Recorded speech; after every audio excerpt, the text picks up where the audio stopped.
আমার বান্দার রোজা রাখছে শুধুই আমার জন্য, আমি নিজেই তার প্রতিদান দেব।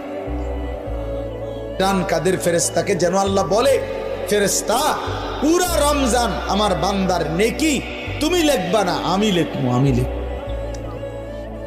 আমি লিখবো, আমি দেব বান্দার। এজন্য বাপ, রমজানকে কেমনে কাটাবেন, রমজানের ফজিলত, রমজানের বৈশিষ্ট্য, রমজানের জন্য প্রস্তুতি মুমিনের আলাদা হওয়া উচিত। যাদের কলিজায় আখিরাত আছে, যাদের ফিকিরে আছে জান্নাতে যাওয়ার, যারা কবরের আযাব থেকে বাঁচতে চায়, যারা জাহান্নামের আগুন থেকে বাঁচতে চায় বাপ, তাদের জন্য রমজান ভিন্ন কিছু। রমজান মানে আলাদা মাস, রমজান মানে আখিরাতের মাস, রমজান ফিকিরের মাস, মেহনতের মাস, রাত্রি জাগার মাস। রমজান মাসে দিনের বেলা রোজা রাখবে, রাত্রিবেলা রাত্রি জেগে তারাবি পড়বে। আল্লাহ